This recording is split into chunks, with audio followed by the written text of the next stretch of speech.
Irmãos queridos, vamos dar início então à nossa escola bíblica deste domingo. E eu quero convidar você, antes de mais nada, para que você pudesse abrir a sua Bíblia em Mateus, capítulo de número 24. Quê? Tá bom? Que legal, obrigado por ter vindo. Abra sua Bíblia, por favor, em Mateus, capítulo 24. Nós vamos fazer a leitura basicamente do capítulo todo. Eu sei que é um texto um pouco longo, mas ele é o texto que baseia tudo que nós vamos falar na aula de hoje. Lembre-se que nós estamos aqui na Escola Bíblica do Templo falando sobre o livro de Apocalipse, ainda que nós não temos chegado no livro ainda, né? Mas a gente vai chegar lá. Só que antes do livro a gente precisa realmente dar uma base bem significativa para os irmãos do que nós estamos falando, né? Não adianta chegar num livro difícil como é Apocalipse.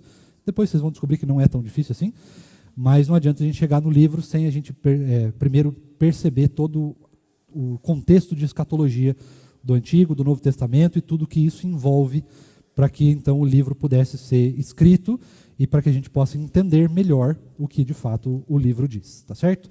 Então nós vamos ler Mateus capítulo 24, aí se o Nicolas quiser ler, ele está com o microfone, ou se ele quiser passar para alguém, fica à vontade, você que escolhe aí. Mas vamos ler então primeiro Mateus 24, depois nós oramos, e aí nós partimos então para a aula de hoje. Diz assim a palavra de Deus no Evangelho segundo Mateus, capítulo 24. Jesus saiu do templo, e enquanto caminhava, os seus discípulos se aproximaram para lhe mostrar as construções do templo. Ele, porém, lhes disse: vocês estão vendo todas essas coisas? Em verdade lhes digo que não ficará aqui pedra sobre pedra que não seja derrubada. Jesus estava sentado no Monte das Oliveiras quando os discípulos se aproximaram dele e, em particular, lhe pediram: diga-nos quando essas coisas vão acontecer e que sinal haverá da sua vinda e do fim dos tempos. E Jesus respondeu: tenham cuidado para que ninguém os engane, porque muitos virão em meu nome dizendo: eu sou o Cristo, e enganarão a muitos. E vocês ouvirão falar de guerras e rumores de guerras. Fiquem atentos e não se assustem, porque é necessário que isso aconteça, mas ainda não é o fim. Porque nação se levantará contra nação e reino contra reino. Haverá fomes e terremotos em vários lugares. Porém, todas essas coisas são o princípio das dores. Vocês serão entregues para serem maltratados e eles os matarão. Vocês serão odiados por todas as nações por causa do meu nome. Nesse tempo, muitos hão de se escandalizar, trair e odiar uns aos outros. Muitos falsos profetas se levantarão e enganarão a muitos, e por se multiplicar a maldade, o amor de muitos se esfriará. Aquele, porém, que ficar firme até o fim, esse será salvo, e será pregado esse evangelho do reino por todo o mundo, para testemunho a todas as nações. Então virá o fim. Quando, pois, vocês virem situado no lugar santo o abominável da desolação de que falou o profeta Daniel, quem lê entenda, então os que estiverem na Judéia fujam para os montes.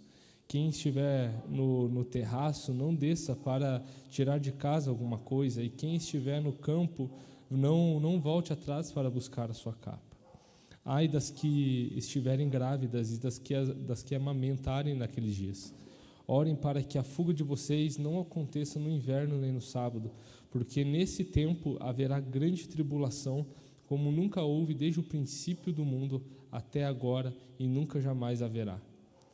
Não tivessem aqueles dias sido abreviados,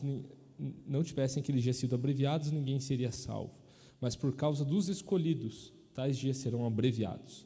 Então, se alguém disser a vocês: olhem, aqui está o Cristo, ou ali está ele, não acreditem, porque surgirão falsos cristos e falsos profetas, operando grandes sinais e prodígios para enganar, se possível, os próprios eleitos.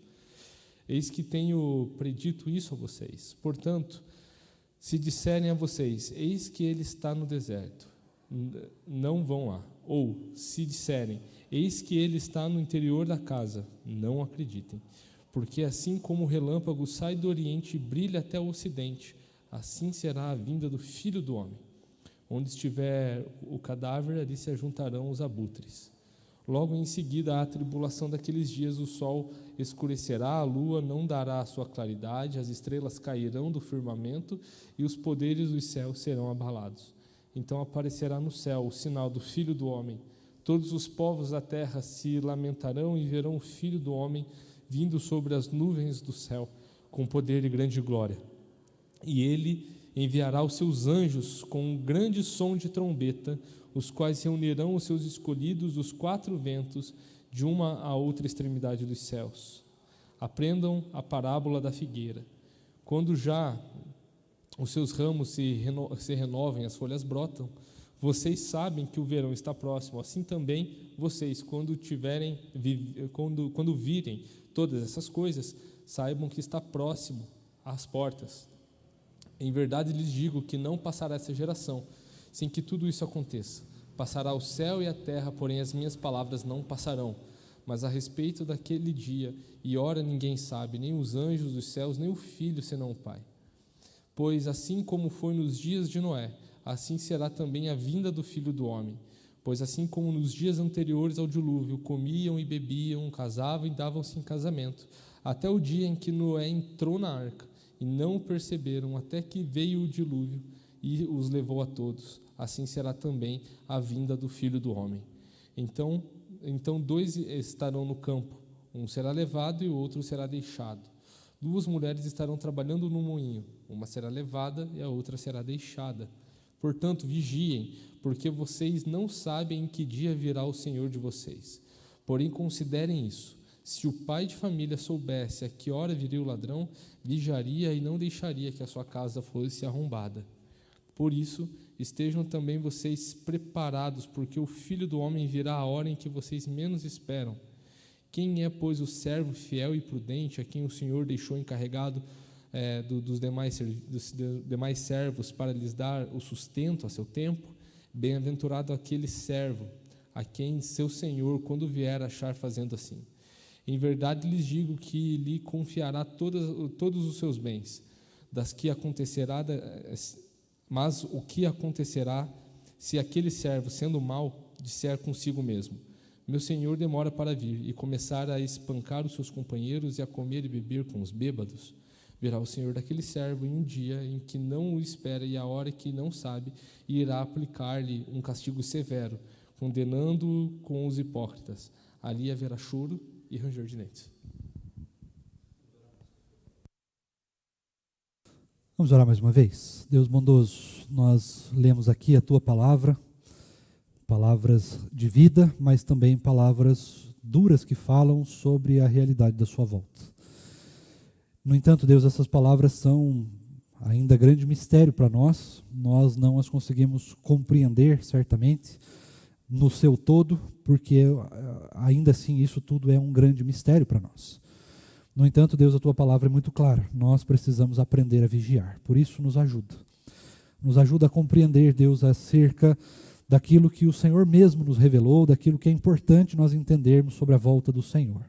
Nos ajuda também, Deus, a compreender aquilo que não faz parte da Sua palavra, aquilo que, de fato, não tem sentido algum que nós nos apeguemos ou mesmo demos atenção. Por isso, nos ajuda. Nós precisamos do Senhor, que ilumina os nossos corações através do Teu Espírito, para que possamos compreender aquilo que de fato a Tua palavra diz. Nos ajuda nessa compreensão, nos ajuda nesse entendimento. Tem ajudado também, Deus, a respeito do nosso coração, para que ele não se atemorize à luz dos tempos que nós vivemos, nem tampouco das coisas que hão de se levantar contra nós ainda nessa vida e ainda nessa geração. Tem misericórdia de nós, nos ajuda a entender todas essas coisas. Nós clamamos isso ao Senhor, em nome de Jesus. Amém. Irmãos, esse é um texto bastante difícil.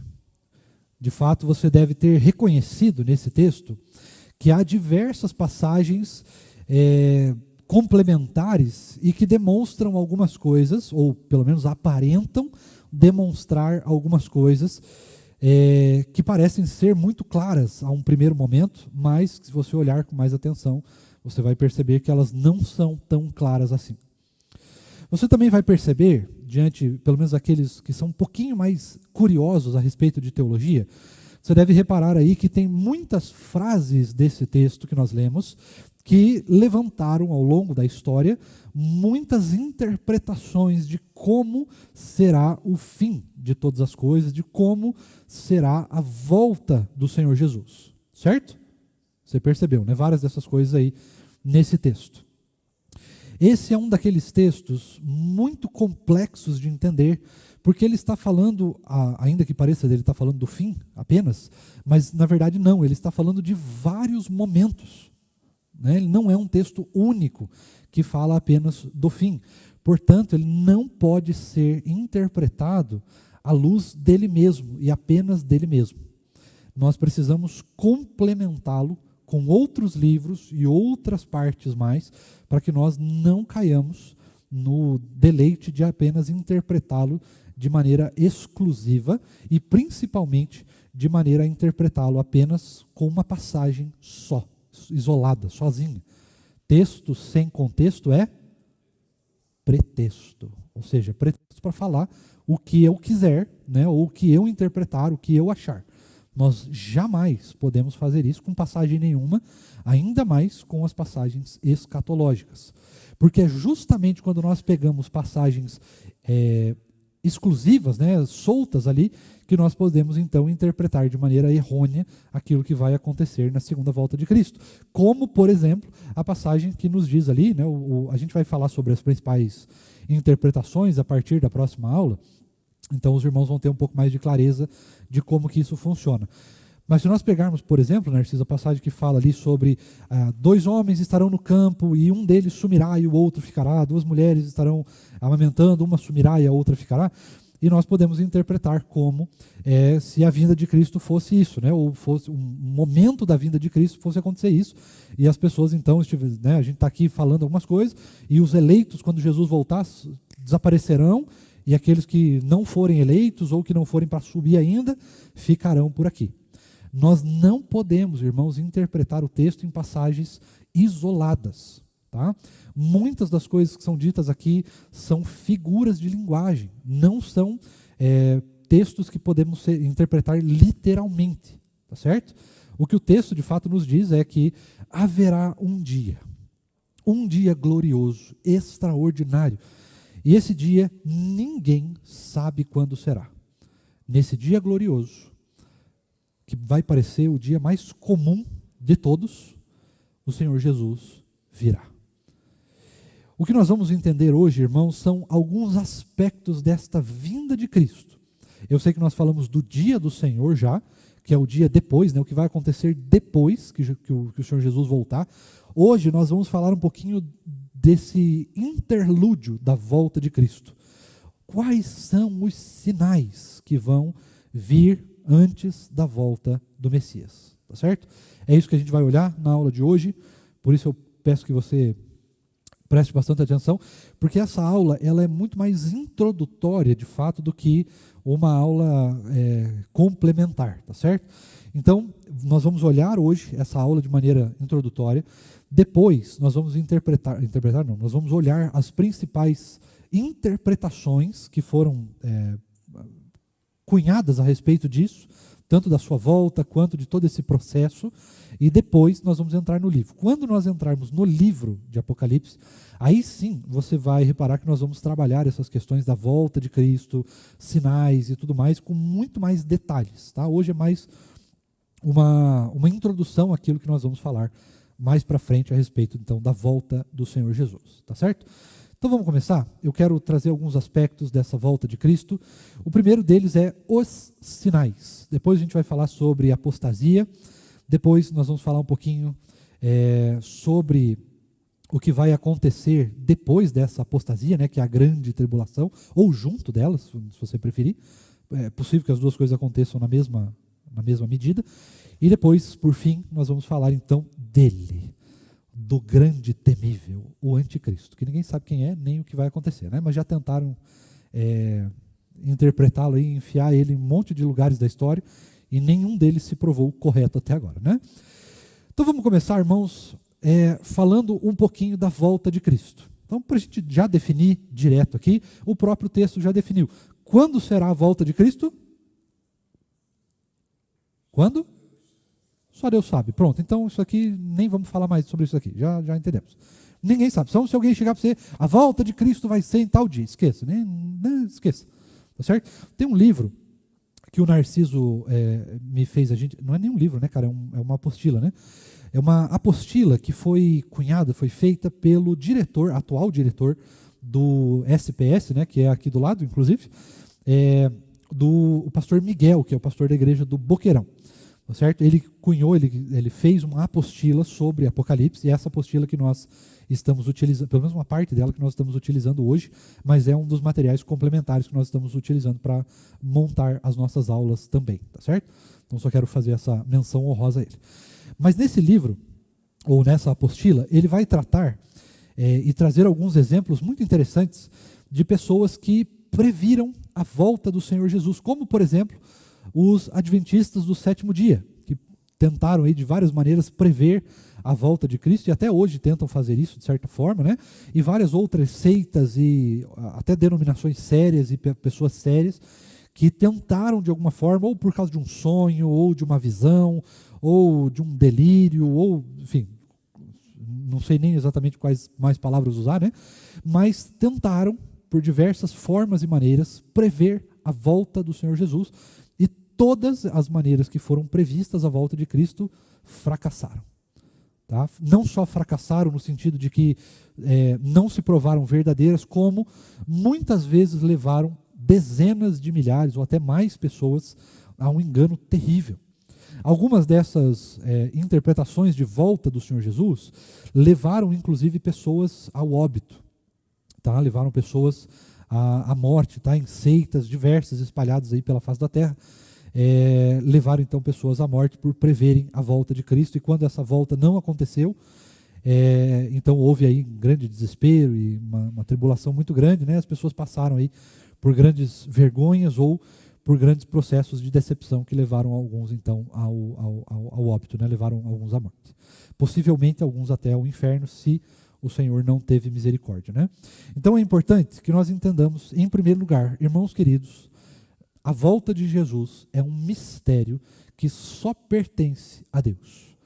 É óbvio que já está escrito, já está determinada todas as coisas. A volta do Senhor Jesus é um decreto da parte de Deus, portanto já está escrito e determinado. Porém, este decreto só foi ou só está revelado àquele que o criou. Ele só foi revelado ao Senhor Deus, né, o Pai. Nem o Filho, nem o Senhor Jesus sabe. Nem o Espírito Santo sabe. Só o Deus Criador sabe. Tá certo? Então não adianta, irmãos, a gente prever a volta de Cristo. Não adianta nem tampouco nós olharmos para os sinais que muitas vezes nós interpretamos como possíveis sinais da volta de Cristo. Então nós olhamos, agora está tendo uma guerra em Israel. Sempre teve guerra em Israel.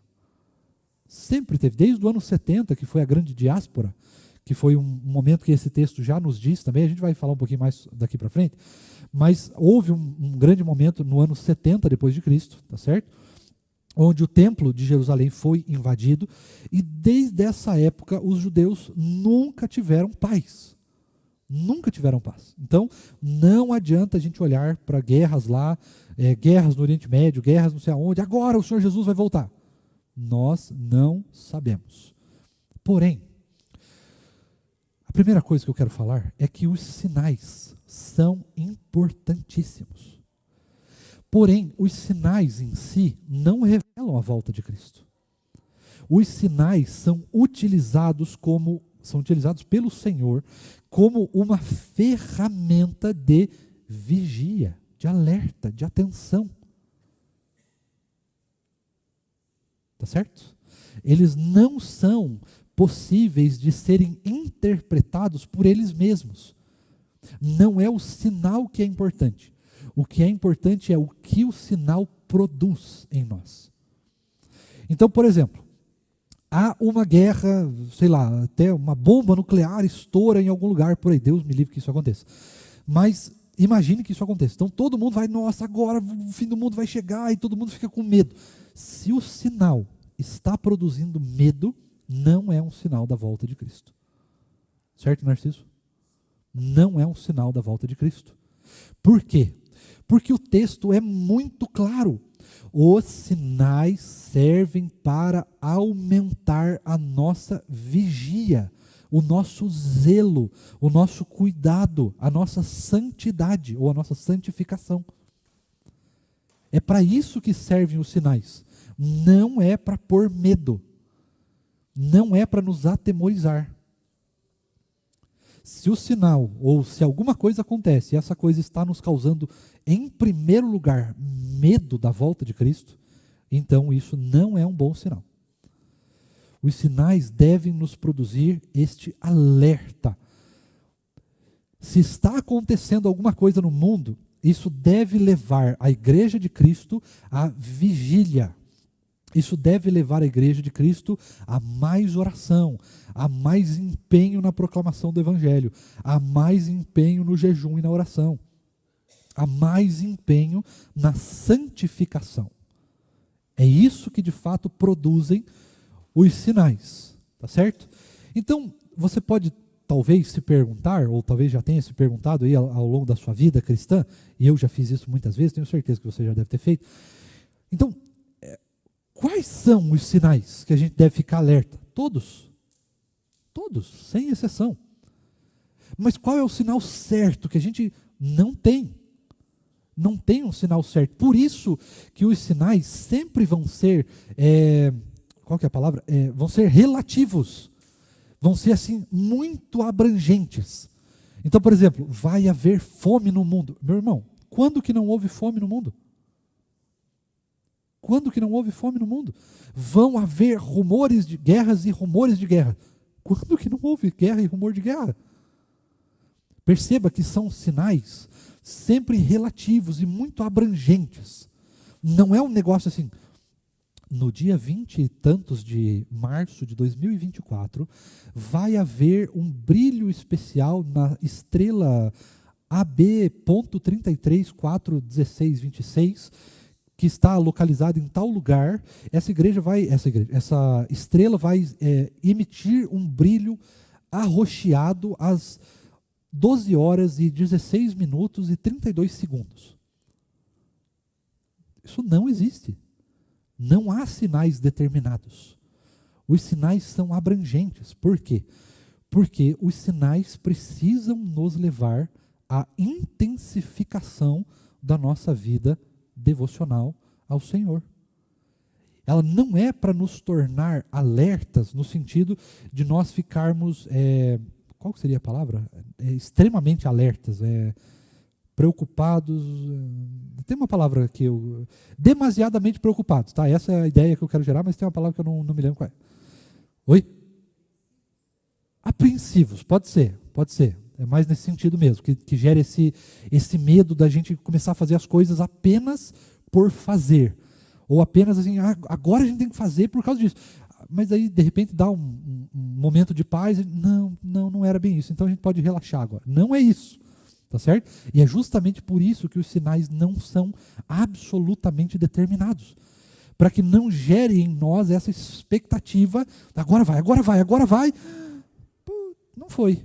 Não deu, não foi dessa vez. Então, agora pode relaxar, pessoal, está tudo tranquilo, volta para casa, vamos fazer um churrasco, está tudo tranquilo, para de jejuar agora. Não, muito pelo contrário. O fato de haverem sinais que são relativos é justamente para que nós estejamos sempre atentos. E essa atenção não pode jamais estar baseada no medo, no pavor, na ansiedade, mas sim nos sinais. Ou seja, se esses sinais sempre existiram e eles sempre vão existir, logo a nossa vigília deve ser sempre constante. Deu para entender até aqui, irmãos?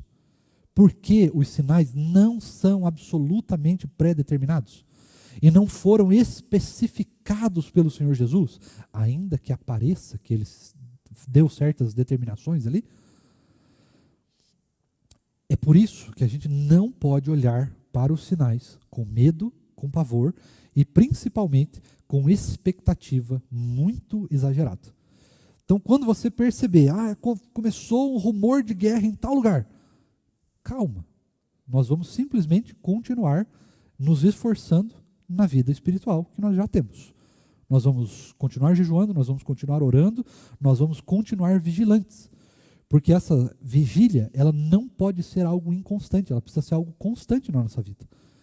Só que muitos utilizam desses sinais para aumentar essa vigília, esses feitos que a gente faz, né? Jejum, oração, leitura da palavra, proclamação do evangelho, envio de missionários e tudo mais, para que seja apenas isso momentâneo. Aí percebe-se, não, acabou o rumor de guerra, então agora volta ao normal, está tudo bem, não foi ainda, não foi isso que a gente tinha previsto e tal, e vamos continuar do jeito que está. Não, nós precisamos nos manter perfeitamente vigilantes, e essa vigília precisa ser constante, tá certo? Então, agora, quais são os sinais mais objetivos, aqueles mais claros da volta do Senhor Jesus? Infelizmente, irmãos, ainda que a palavra nos dê muitas determinações desses sinais, nós não temos como, não tem uma régua que o Senhor deu para a gente interpretá-los literalmente. Então o próprio texto vai nos dizer, por exemplo, que o sol vai deixar de brilhar, né? O céu vai escurecer, a lua não vai mais oferecer o seu brilho, as estrelas vão cair do céu. Mas o que isso significa? Na prática. O que de fato, qual é a interpretação correta que nós podemos ter disso? Não foi determinado para nós. A gente não consegue, ainda que esse sinal pareça literal, não, pastor, é literal, o sol vai escurecer. Como? Porque se o sol escurecer, nós morremos. Percebe como é que é o negócio? Se as estrelas deixarem de existir, o universo entra em colapso. Então, o que é esse sinal, de fato, de que o céu vai escurecer? Será uma guerra atômica que vai escurecer de poeira o céu e a gente não vai mais enxergar? Será um vulcão que vai lançar tanta poeira na atmosfera? A gente não sabe. Percebe como é difícil de interpretar os sinais?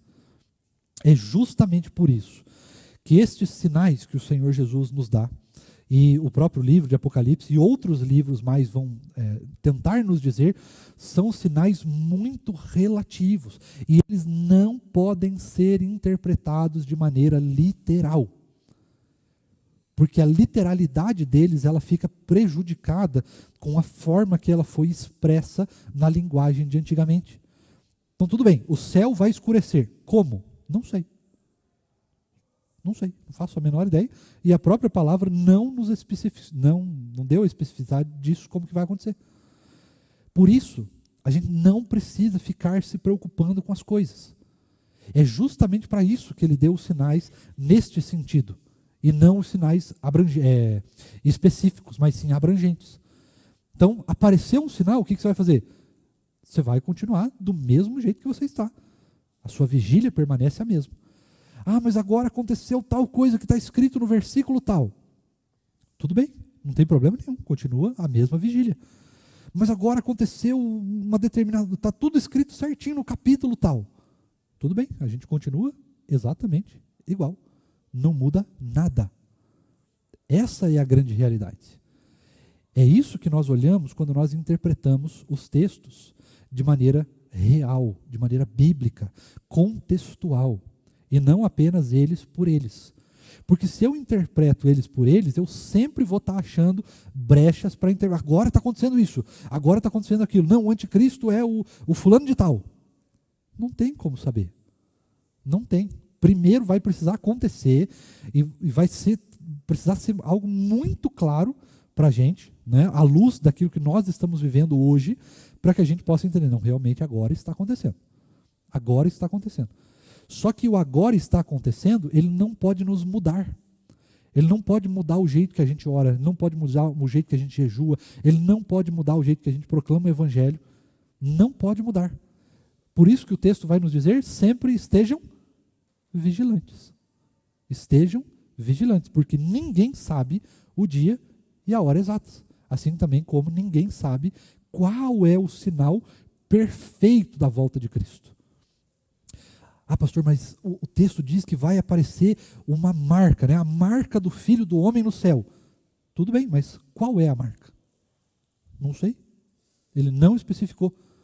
Vai ser o tocar das trombetas. Tudo bem, se a gente ouvir as trombetas, Jesus voltou, beleza. Mas até lá, não tem clareza. Você percebe como é difícil? E qual é o maior de todos os problemas?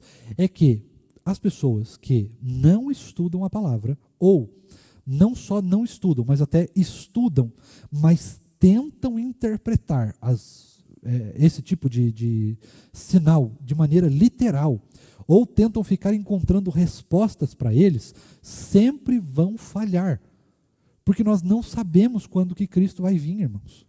Então, assim, pode ser hoje. Se for hoje, os sinais vão ser muito específicos para nós. Mas e se for daqui 1000 anos? Do jeito que a Terra mudou tanto, o nosso conhecimento sobre tantas coisas mudou, imagina como vai ser daqui 1000 anos. Por isso, nós não podemos interpretar esses sinais de maneira literal. Certo? Não dá para a gente fazer essa interpretação literal. Esse é o maior de todos os ensinamentos que a gente pode ter sobre os sinais da volta de Cristo. Agora, sinais, irmãos, estão acontecendo desde que o Senhor Jesus foi aos céus. Tá certo? Os sinais estão acontecendo desde lá. As guerras permanecem, os rumores de guerra permanecem, a fome permanece, as pragas permanecem, a maldade permanece, pelo contrário, ela sempre vai aumentando, não é? Sempre vai aumentando. Nós podemos até usar o texto que ele fala sobre os dias estarem sendo abreviados por causa dos eleitos, né? Você tem notado que os dias parece que passam cada vez mais rápido? Isso é um sinal? Sim. É um sinal claro? Não. Por quê? Os dias sempre estão sendo abreviados. Cada vez que passa uma geração, a geração seguinte sempre vai sentir que o tempo parece que está passando mais rápido. E isso vai acontecendo, até o dia que a gente fala, não, realmente agora o tempo está passando mais rápido, porque está ficando cada vez mais claro que a volta de Cristo está se aproximando. Mas quando ela será, nós não sabemos. Eu sei, irmãos, que isso parece bem chato, e para nós é muito irritante, talvez até, de nós olharmos e falar, tá, mas poxa, eu queria saber. Eu também. Os apóstolos, há 2000 anos, também queriam saber. E durante 2000 anos, todas as gerações queriam saber, mas o Senhor fez questão de não nos revelar. Mas por que ele fez isso? Não sei, pergunta para ele. Ele não especificou isso também. E eu sei que isso é muito chato, porque não tem resposta.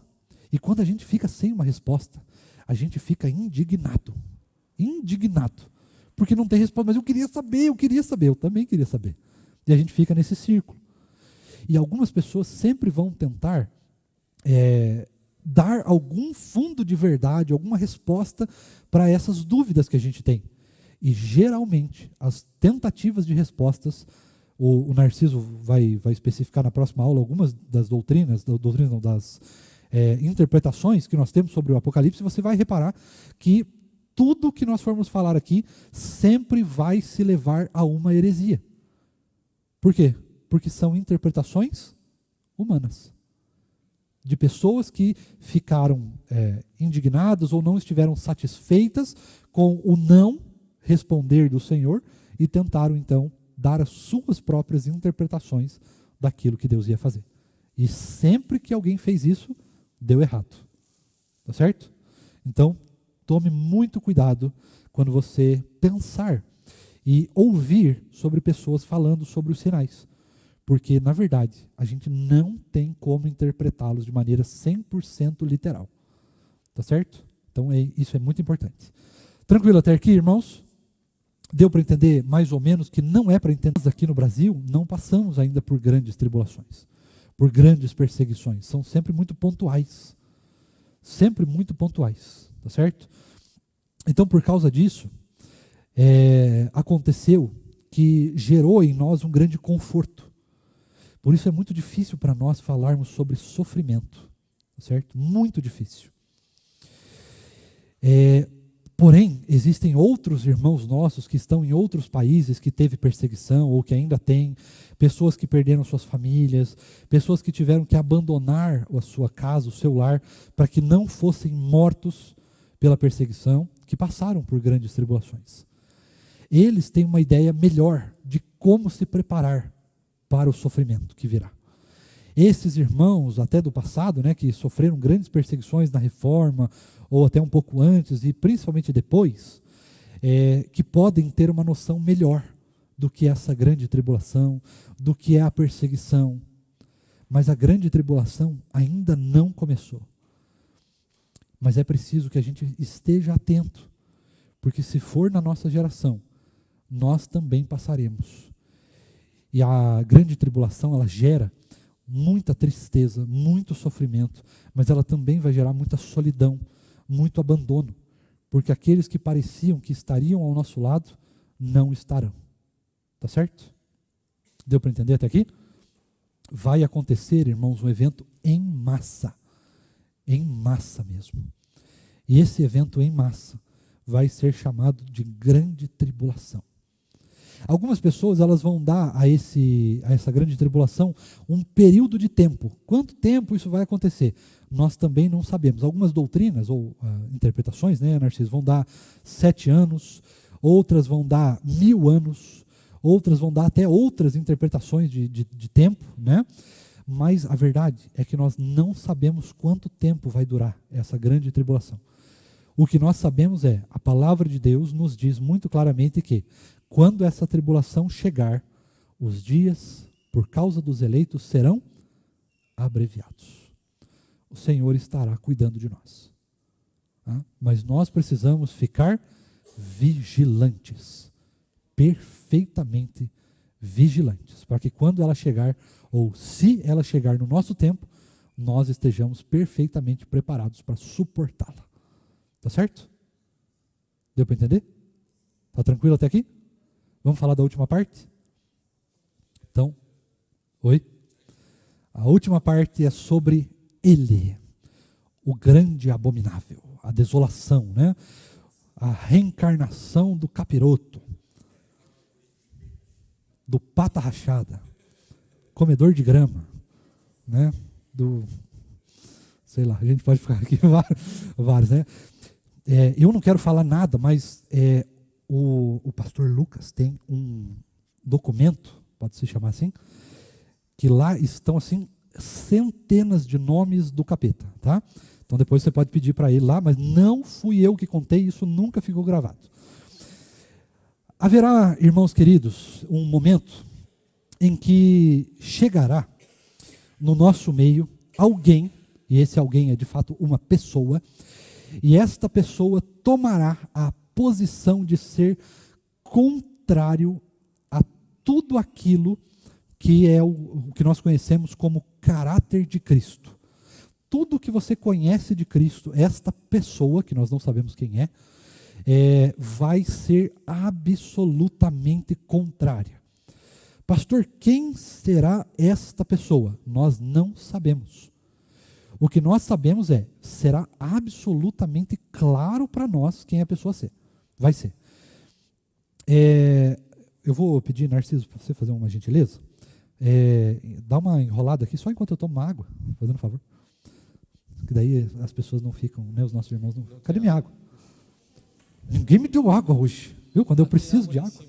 Pastor, presbítero Paulo vai ter. Por favor. A minha pressão não está muito condizente com a realidade aqui. Vai falando umas besteiras aí, Narciso. Umas heresias. O anticristo, né, a gente está vendo, é importante a gente falar, quando a gente fala com ele, que ao longo de toda a história houve interpretações sobre quem poderia ser o anticristo.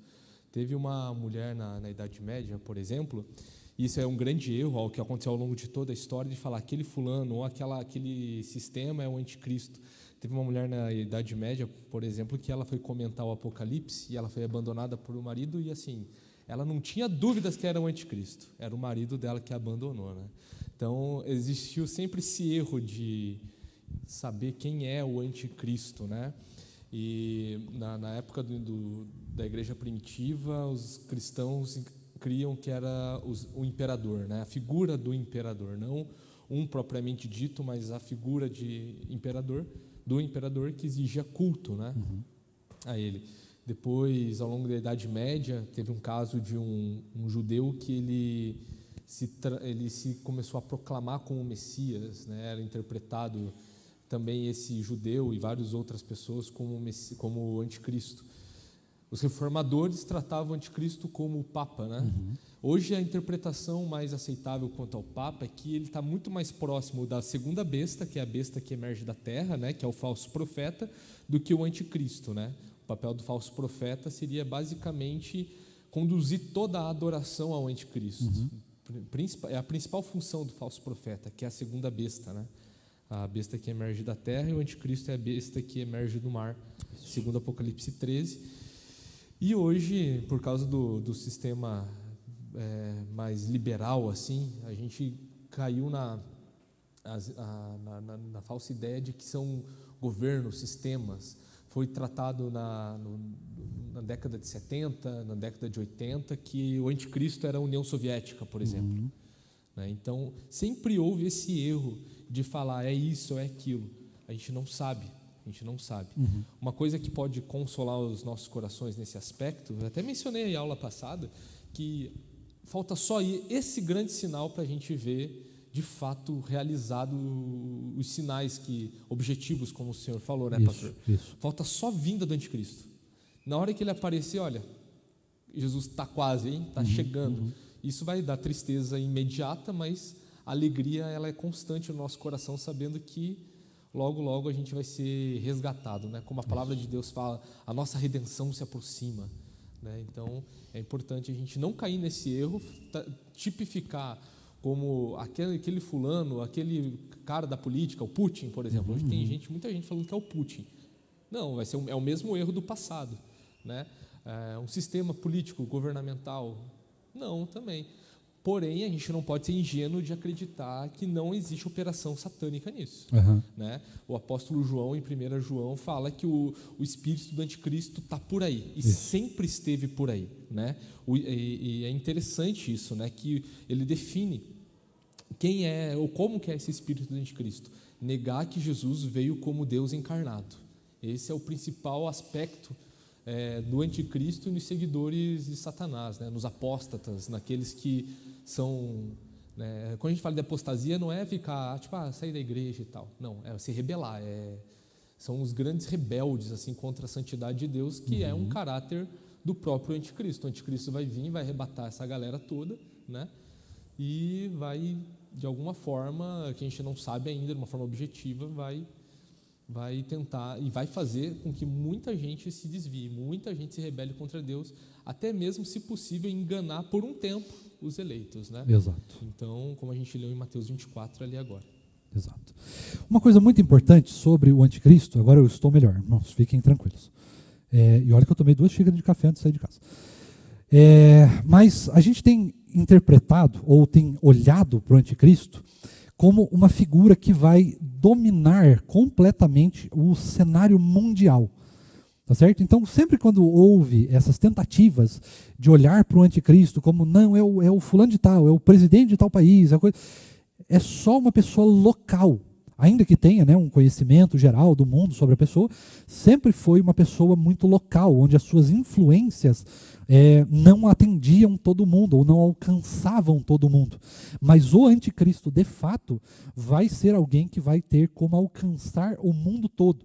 Algumas pessoas tentam interpretar, não sei se é ou não, né, a gente não pode bater martelo nem nada, mas algumas pessoas tentam interpretar que daqui a muitos anos, a ideia do mundo é acabar com os países. Eu duvido que isso aconteça, de fato, pelo menos na nossa geração, isso não deve acontecer.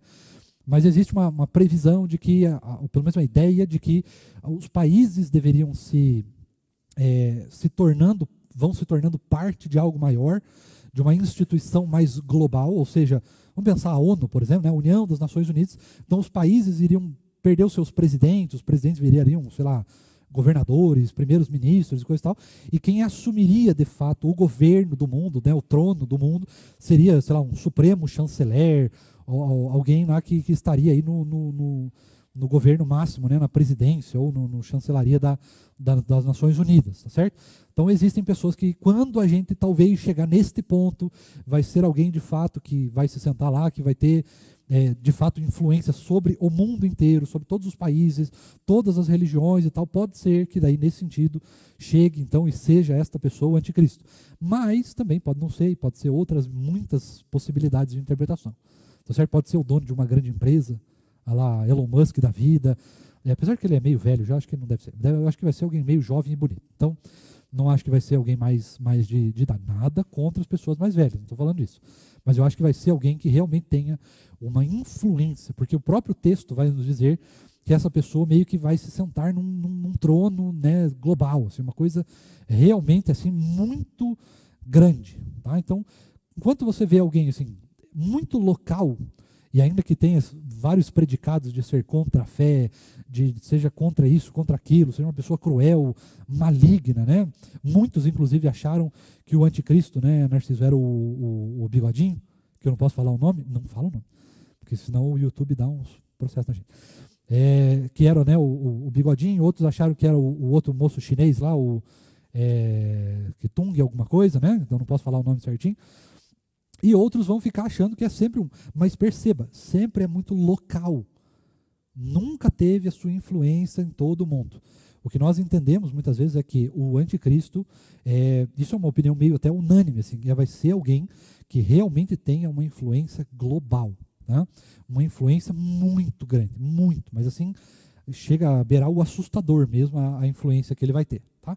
Então pode ser alguém famoso, um grande cantor, um político famoso que tome aí muitos países, enfim, pode aí, a interpretação vai direto aí para muito lugar, né? É importante a gente pensar na figura do próprio Jesus quando a gente vê isso, né? Porque ele está se opondo diretamente a Cristo, né? A palavra de Deus fala que lá em 2 Tessalonicenses que ele se opõe a tudo aquilo que é Deus. Então a gente precisa olhar para Cristo e entender como que é o caráter de Cristo para a gente ter essa menção. Então, assim, não vai ser uma influência política simplesmente, vai ser uma influência moral, vai ser uma influência psicológica, vai ser uma influência religiosa, principalmente, né? Tudo, em todos os aspectos do caráter humano vai ter essa influência e assim, a gente olha assim e pensa, não, mas eu sou muito esperto, eu sou muito crente e tudo mais, a gente não mensura o poder subliminar que vai ter isso, né? A gente, crente falso toda hora tem muito crente, por exemplo, que vai na igreja porque quer ser próspero, por exemplo. Imagine, e tipo assim, as pessoas hoje, sem a manifestação do iníquo, né? Do filho da perdição, aí que nem se manifestou, mas as pessoas já estão sendo enganadas muitas vezes por tudo aquilo que Jesus falou no sermão escatológico dele em Mateus 24. Vai ter falso profeta, vai ter gente falando que é Cristo, vai ter isso, aquilo. E hoje, ao longo de toda a história, muita gente cai nisso. Muita gente apostata, muita gente se desvia.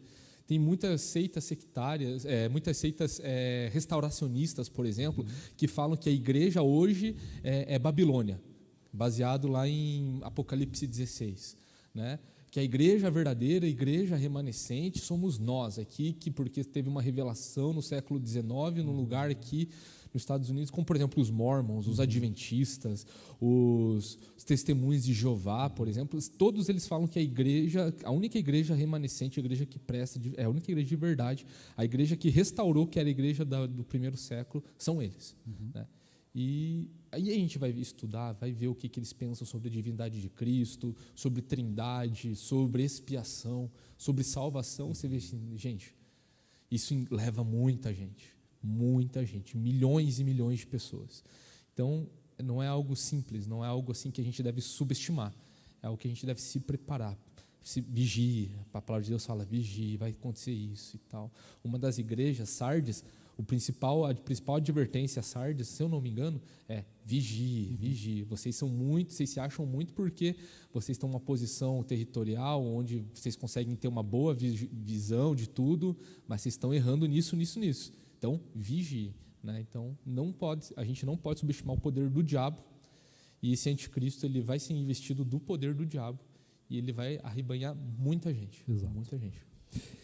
É interessante a gente pensar, quando a gente pensa anticristo, né, alguém que vai ser contrário a Cristo, a própria palavra vai nos demonstrar que este contrário a Cristo, ainda que seja contrário a Cristo, vai ser alguém muito bom.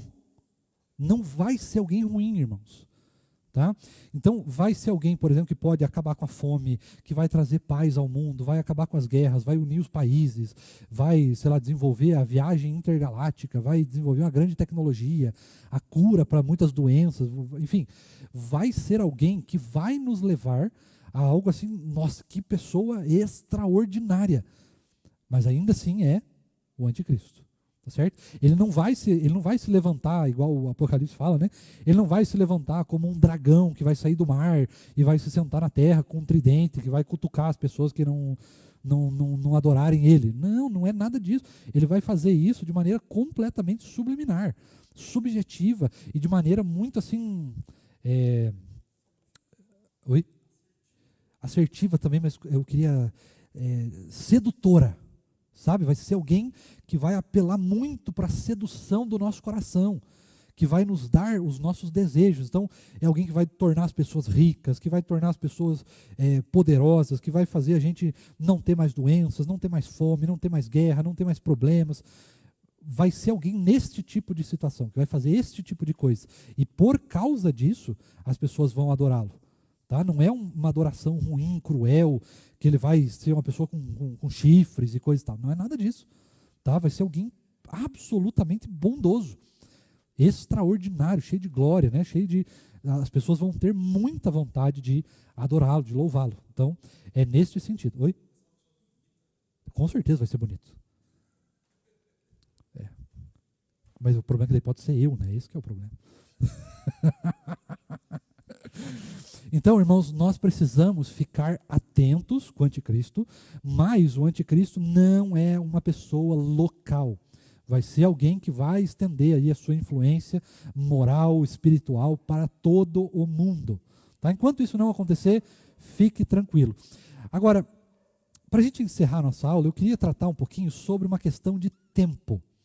Como assim de tempo? Qual vai vir primeiro, por exemplo? Jesus vem primeiro e depois vem a tribulação? Ou primeiro vem a tribulação e depois vem Jesus? Como é que vai funcionar isso aí? Eu, pessoalmente, acho que a ordem da coisa vai ser: primeiro vai vir o anticristo. Com a vinda por isso que até o Narciso falou que o grande sinal que ainda falta acontecer é a vinda do anticristo. Tá? Então eu acho também que quando vem o anticristo, aí começa então a grande tribulação, ou virá a grande tribulação, e junto com a grande tribulação, ao mesmo tempo, né, concomitantemente, vem também então a apostasia. Tá? Eu acho que as coisas elas acontecem muito juntas, muito unidas. Não vai ser um negócio assim por muitos e muitos anos, tá certo? Vai ser uma coisa assim mais local nesse sentido. Então eu acho que primeiro vem o anticristo, depois essas grandes coisas começam a acontecer. Tá? Não vai ser um negócio assim somatório. Primeiro vem a apostasia, aí depois vem a grande tribulação, aí depois ainda vem o anticristo. Eu acho que é o contrário. Vem o anticristo e depois vem a apostasia e a grande tribulação. No fim da grande tribulação, nós temos então a volta gloriosa de Cristo Jesus para resgatar a sua igreja. Amém? Glória a Deus por isso.